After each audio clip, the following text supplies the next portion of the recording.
सभी को नमस्ते। उम्मीद है आप सभी स्वस्थ होंगे। बच्चों, हम लोग बात कर रहे थे फ्रोबेल के किंडरगार्टन की। आज हम अपनी बात को आगे बढ़ाएंगे और बात करते हैं कि फ्रोबेल के विचार क्या थे शिक्षा संबंधी। इस किंडरगार्टन या शिशु विहार के लिए उन्होंने क्या खास बातें बताई हैं। इसमें सबसे पहली चीज़ है, इसके लिए उनका क्या उद्देश्य था। तो शिक्षा का उद्देश्य, किसी भी शिक्षा का उद्देश्य बच्चे के मस्तिष्क को शब्द ज्ञान से भरना ही नहीं होता है, बल्कि बच्चा विषमता में समता या अनेक रूपता में एक रूपता को समझने के योग्य हो सके, वही शिक्षा सबसे अच्छी मानी जाती है। फ्रोबेल के अनुसार शिक्षा मनुष्य का पथ प्रदर्शन कर सके ताकि वह अपने आप को स्पष्ट रूप से समझ सके, प्रकृति से शांति का और ईश्वर से एकता का संबंध स्थापित कर सके। शिक्षा मनुष्य को आत्मज्ञान से मानव जाति के ज्ञान की ओर और ईश्वर और प्रकृति के ज्ञान की ओर तथा स्वच्छ एवं पवित्र जीवन की ओर ऊर्ध्वमुखी करे, ऐसा फ्रोबेल का मानना था। उनके अनुसार क्रिया द्वारा शिक्षा दी जानी चाहिए। क्रिया का मुख्य साधन बच्चे की अपनी क्रियाशीलता होगा।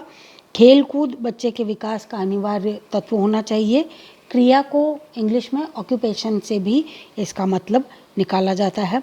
बंधन मुक्त तथा स्वच्छंद प्राकृतिक विकास खेल कूद के द्वारा ही संभव होता है। तीसरा, उनके अनुसार बच्चे की प्रकृति के अनुसार शिक्षा दी जानी चाहिए। शिक्षा बच्चे के स्वभाव और उसकी आवश्यकताओं के तालमेल से ही होनी चाहिए और बच्चे की शिक्षा स्वतंत्र वातावरण में होनी चाहिए। बच्चे की शिक्षा स्वतंत्र वातावरण में होनी चाहिए, यानी कि स्वयं निर्धारित नियमों को बच्चे को स्वीकार करना चाहिए। और फिर स्कूल एक बगीचे के रूप में, एक बाग के रूप में, कि शिक्षक जो है वो एक माली के रूप में अपने सभी बच्चों की देखभाल करे। जिस तरह से एक माली अपने बगीचे के हर पौधे की देखभाल करता है, उसको सही धूप मिले, सही पानी मिले, सही खाद मिले, हर चीज़ का वो ध्यान रखता है, ठीक उसी तरह से शिक्षक को एक माली के रूप में अपने सभी बच्चों की आवश्यकताओं का ध्यान रखना चाहिए, उनकी क्षमताओं का ध्यान रखना चाहिए और उसके अकॉर्डिंग ही उनको विकसित होने देना चाहिए। और फिर शिक्षा का सामाजिक पहलू, फ्रोबेल के अनुसार शिक्षा के सामाजिक पहलू पर भी बल दिया जाना चाहिए। उनका विश्वास था कि घर, शिक्षालय, धर्म तथा राज्य इत्यादि सामाजिक अभिकरण भी बच्चे का विकास करते हैं और उनमें सहायक होते हैं, और इन सब के बीच में रहते हुए ही बच्चा अनेक रूपता में एक रूपता का आभास पा सकता है। और फिर कल्पना शक्ति का विकास, उसकी इमेजिनेशन कैपेसिटी जो है वो बढ़ाई जानी चाहिए।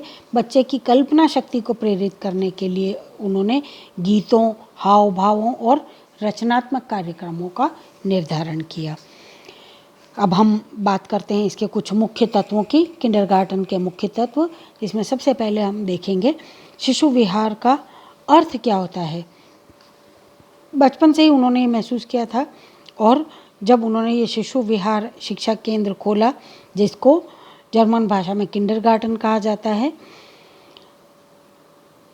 जिसमें उनकी जो विश्वास था कि बच्चों को एक फूल के समान उन्होंने उपमा दी, और वो चाहते थे कि बच्चों का विकास और उन्नति के क्रम में बिल्कुल फूलों की तरह उनकी देखभाल की जाए।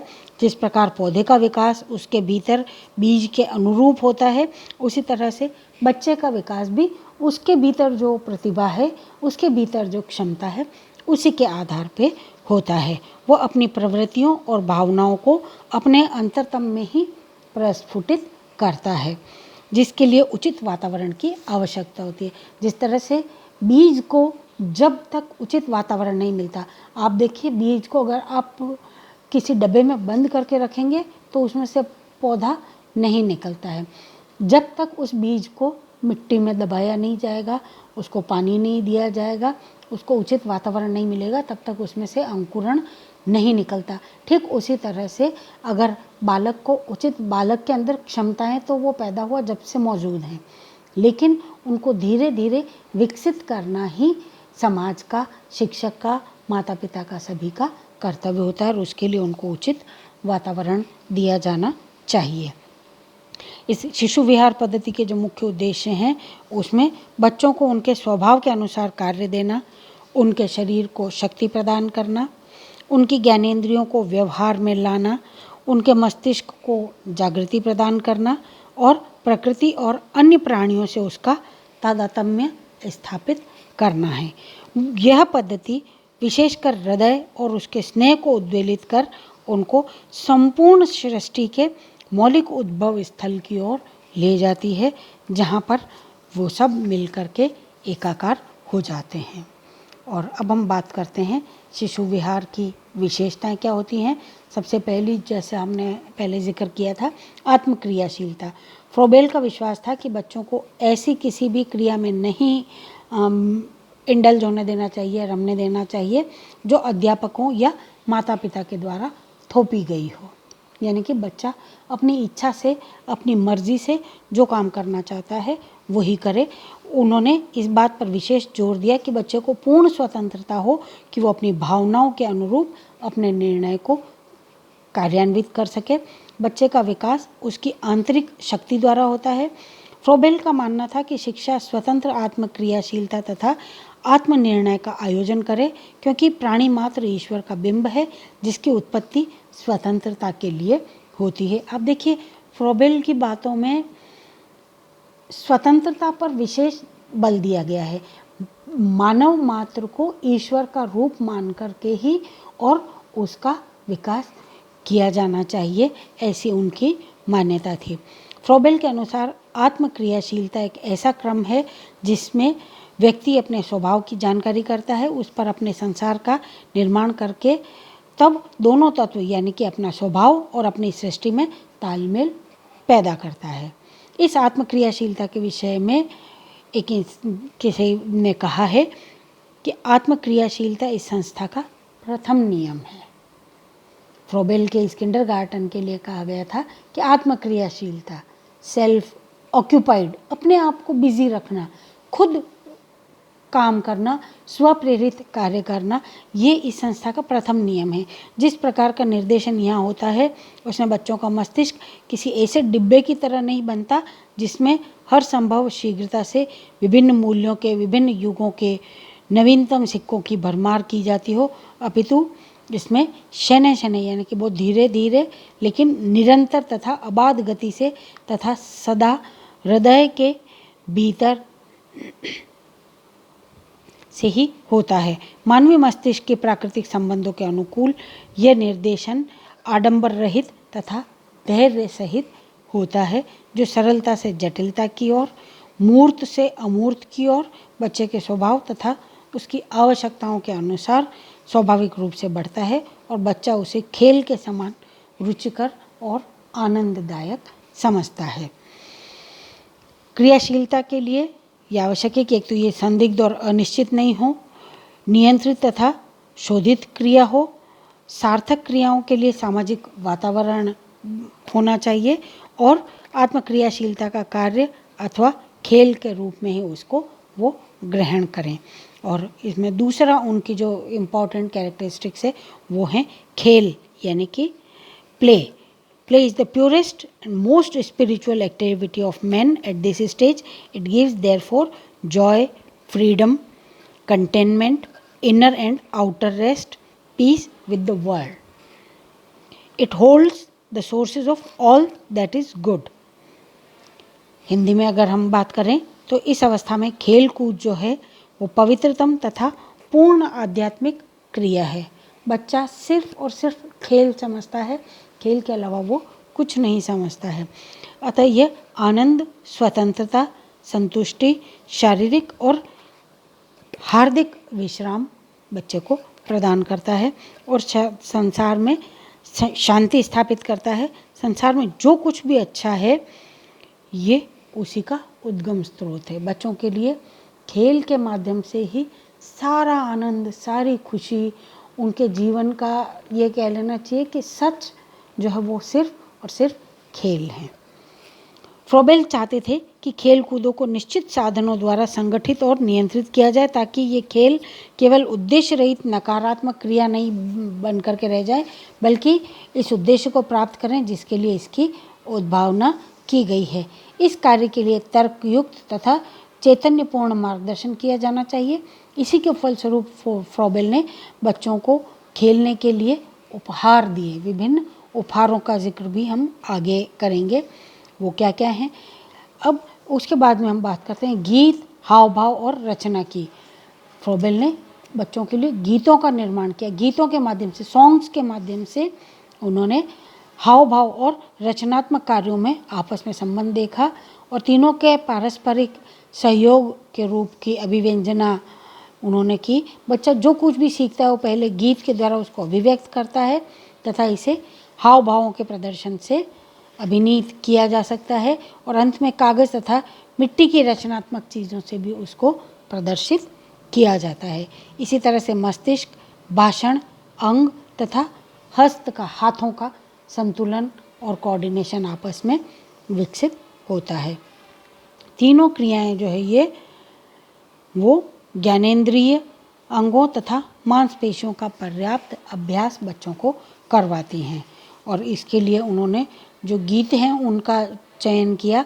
उसके लिए उन्होंने पुस्तक भी निकाली जो कि मदर एंड नर्सरी सॉन्ग्स के नाम से, माँ तथा शिशु के गीत के नाम से जानी जाती है।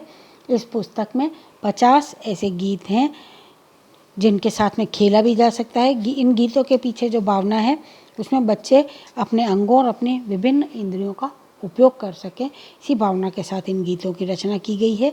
आसपास के वातावरण के साथ कोई न कोई क्रिया जुड़ी हुई है, जैसे आँख मिचौली, जिसको हाइड एंड सीक के नाम से भी हम जानते हैं।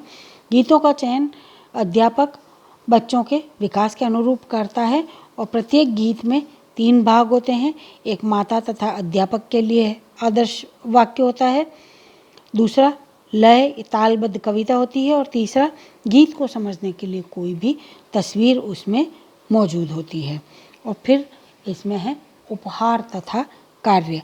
खेल और क्रियाशीलता की महत्ता पर पहले ही बल दिया जा चुका है। क्रियाशीलता की सुविधा के लिए फ्रोबेल ने जिन चीज़ों का आयोजन किया उसको उपहार के रूप में या गिफ्ट के रूप में जाना जाता है। उपहार जिन क्रियाओं की सुविधा देते हैं उन्हें ही कार्य कहते हैं। इन उपहारों को सावधानी से श्रेणीबद्ध किया गया। इसमें खेलने वाली चीज़ों की ही सब नवीनताएं सम्मिलित होती हैं। उपहार का क्रम ऐसा होता है कि बच्चा स्वयं ही एक विचार से दूसरे विचार और एक खेल से दूसरे खेल की ओर मुड़ जाता है। इसमें पहला उपहार है गेंद इत्यादि। डब्बों में अलग अलग रंग के गेंद, अलग अलग कलर्स की गेंद हो जाती है। फिर दूसरे उपहार में 3 चीज़ें होती है, गोलाकार, दूसरी त्रिकोण, तीसरी बेलन। तो गेंद के माध्यम से सबसे पहले गोल रचना पर उसका ध्यान गया। फिर जब गोल को वो समझ गया तो दूसरे उपहार में उसको गोल के साथ में स्क्वायर भी मिलेगा, ट्रायंगल भी मिलेगा, तो वो उसमें डिफरेंस समझ पाता है। फिर तीसरा उपहार लकड़ी का एक घनफल होता है जिसमें छोटे छोटे 8 घनफलों में बांटा गया है। इसके द्वारा बच्चा जोड़ करके जोड़ना और घटाना सीख सकता है। तो इस तरह से धीरे धीरे एक के बाद एक नए से नए कंसेप्ट आते जाते हैं और अपने आप बच्चा इन उपहारों के माध्यम से एक गतिविधि से दूसरी गतिविधि पर जंप करता जाता है और उसका जो पुराना नॉलेज है वो स्थायी होता जाता है और उसमें धीरे धीरे नया नॉलेज भी जोड़ता जाता है। इस तरह से चौथा उपहार, 5वां उपहार, 6ठा उपहार, इस तरह आगे से आगे ये बढ़ते जाते हैं। और फिर बात आती है कि उपहारों, व्यवसाय संबंधी, जैसे कागज़ काटना, मनके में धागे डालना, दरी बुनना, कशीदाकारी, टोकरी बुनना, मॉडल इत्यादि से संबंधित ये उपहार होते हैं। अध्यापकों को चाहिए कि उपहार देते समय वो क्रियाशील रहें और आवश्यकता के अनुसार गीत भी गाएं। जैसे कि घन का उपहार बच्चे को दिए जाने पर उससे रिलेटेड गाना गाया जा सकता है जो कि ऑलरेडी उनके बुक्स में अवेलेबल हैं। इस तरह से अध्यापक का भी अपना इसमें एक महत्वपूर्ण रोल है। अध्यापक निष्क्रिय ना हो। जब बच्चों को उपहार दिए जाएं तो अध्यापक उन्हें काम बताते हैं। अध्यापक का ये काम भी है कि वो बच्चों को कभी कभी निर्देशित भी करें, स्वयं भी गीत गाए, ताकि बच्चे उस गीत के विषय में जान सकें। और फिर अनुशासन की बात की जाती है। अध्यापक के बाकी सारे उत्तरदायित्वों के साथ में ये भी एक महत्वपूर्ण उत्तरदायित्व है कि बच्चों को अनुशासन भी सिखाएं। बच्चों में बहुत से गुण उत्पन्न करने होते हैं, जैसे प्यार, सहानुभूति, नम्रता, सहयोग तथा बड़ों के प्रति आज्ञाकारिता। उसे बाहरी दबाव और शारीरिक दंड से परे रखना होता है। बच्चों को ये अनुभव करवाना जरूरी होगा कि अनुशासन का अर्थ है नियमितता का आदर करना, सद्भावों को रखना और पारस्परिक व्यवहार को उचित रूप में रखना। फ्रोबेल ने इस बात पर खास जोर दिया कि शिक्षा देने के लिए महिलाओं को शिक्षित किया जाए। बच्चों के लिए खास तौर से महिला शिक्षिकाओं को उन्होंने ज़्यादा मोटिवेट किया। उनकी इच्छा थी कि महिलाएं इस क्षेत्र में ज़्यादा से ज़्यादा आगे आएँ। और फिर इस शिशु विहार के लिए उन्होंने कुछ पाठ्यक्रम भी निर्धारित किए थे, जिसमें शिल्पकारी या दस्तकारी, धर्म तथा धार्मिक शिक्षा, प्राकृतिक विज्ञान तथा गणित, भाषाएं और कला इत्यादि इसमें शामिल होते हैं। और फिर बात आती है इस फ्रोबेल के शिशु विहार के गुण क्या हैं। इसमें उन्होंने शिशु शिक्षा पर जोर दिया है। आरंभ में शिक्षा में खेल पर अधिक ध्यान दिया गया है। स्कूल को एक अनिवार्य सामाजिक अभिकरण के रूप में अधिक महत्व दिया गया है और स्कूल को एक छोटे समाज का रूप बना दिया गया, जहाँ बच्चे जीवन के महत्वपूर्ण पक्ष के लिए प्रशिक्षण प्राप्त करते हैं। सहयोग, सहानुभूति, सहकारिता और उत्तरदायित्व जैसे गुण सीखते हैं। फ्रोबेल ने बच्चों के स्वभाव, भावनाओं और मूल प्रवृत्तियों के अध्ययन पर ज़्यादा जोर दिया। शिशु विहार के कार्यों और उपहारों ने एक नवीन अध्यापन पद्धति को जन्म दिया है। इसमें उत्पादक कार्यों में सम्मिलित होने के कारण बच्चे उत्पादक बन जाते हैं। इसमें क्रियाशीलता के लिए भी पर्याप्त स्थान है। विभिन्न उपहारों से ज्ञानेंद्रियों का प्रशिक्षण होता है और पाठ्यक्रम जो है वो प्रकृति अध्ययन से रिलेटेड होने के कारण बच्चों के मस्तिष्क में प्रकृति तथा विश्व के लिए प्रेम की भावना भी जागृत होती है। अपनी बात को हम आज यहीं विराम देते हैं। अगली क्लास में इसको कंटिन्यू करेंगे। तब तक के लिए अपने अपने घरों में रहिए, सुरक्षित रहिए। धन्यवाद।